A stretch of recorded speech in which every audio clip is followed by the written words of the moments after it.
सोचो, एक दिन आप सुबह उठो और आप अपने हाथ पैरों को ना हिला सको। धीरे धीरे आपका शरीर सख्त होता जाए और एक दिन धीरे धीरे आपका शरीर स्टैचू बन जाए। ये कोई हॉरर स्टोरी नहीं, बल्कि एक ऐसी बीमारी है जो इस दुनिया में सच में होती है। नमस्कार दोस्तों, स्वागत है आपका दी हीलिंग वॉइस में। मैं डॉक्टर आशीष। आज हम बात करेंगे दुनिया की सबसे रेयर बीमारी की, स्टोन मैन सिंड्रोम, जो एक जेनेटिक बीमारी है, यानी फाइब्रोडिस्प्लेजिया ओसिफिकेंस प्रोग्रेसिवा FOP।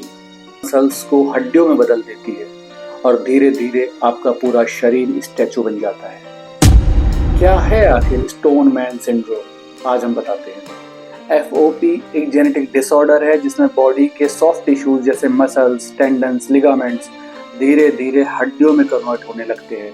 एक बार ये नया बोन बन गया तो उसका निकलना इम्पॉसिबल हो जाता है। और शॉक की बात यह है कि बीमारी एज के साथ बढ़ती रहती है। आप सोच रहे होंगे कि आखिर ये रात में ही ज़्यादा इफेक्ट क्यों करती है।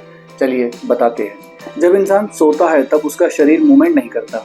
जितनी मूवमेंट कम होती है उतना जल्दी नए बोन्स फॉर्म होते हैं। इसी वजह से बहुत से पेशेंट सुबह उठकर अपने जॉइंट्स बिल्कुल भी नहीं हिला सकते। आखिर ये बीमारी होती क्यों है, जानते हैं। FOP एक जेनेटिक म्यूटेशन की वजह से होती है जिसे ACVR1 जीन म्यूटेशन कहते हैं। ये जीन एक प्रोटीन बनाता है जो हड्डी बनाने का काम करता है, लेकिन FOP पेशेंट्स में ये जीन आउट ऑफ कंट्रोल हो जाता है और जहां बोन्स नहीं होनी चाहिए वहां भी हड्डियां बनने लगती है। ये कंडीशन और भी स्केरी, डरावनी हो जाती है जब ऐसे पेशेंट्स को किसी सर्जरी की जरूरत पड़ती है, क्योंकि सर्जरी में हड्डियों का बनना और भी तेज हो जाता है। दुनिया का कोई भी डॉक्टर FOP के पेशेंट को सर्जरी रिकमेंड नहीं करता, चाहे कोई भी केस हो। दोस्तों, ये बीमारी बहुत रेयर है, इतनी रेयर है कि 20 करोड़ लोगों में से सिर्फ किसी एक को होती है।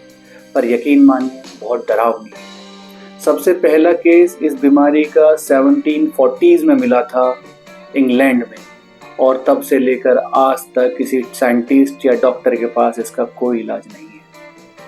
क्या फ्यूचर में इसका कोई क्योर हो सकता है? ये आज भी सबसे बड़ी मेडिकल मिस्ट्री बनी हुई है। चलिए आज इसका एक रियल केस हम आपको बताते हैं। 1990s में एक अमेरिकन पेशेंट हैरी को ये डिजीज हुई थी। जब वो 5 साल का था तब उसके जॉइंट्स फ्रीज होने लगे। 15 साल की उम्र तक वो अपने हाथ पैर प्रॉपर्ली हिला नहीं सकता था। 30 साल की उम्र तक वो एक लिविंग स्टैचू बन चुका था। उसके जॉज भी लॉक हो चुके थे। वो सिर्फ अपनी आंखों से कम्युनिकेट कर सकता था और 39 साल की उम्र में उसकी डेथ हो गई। हैरी का स्केलेटन आज भी एक म्यूजियम में रखा गया है ताकि डॉक्टर्स इसकी स्केलेटन पर रिसर्च कर सके।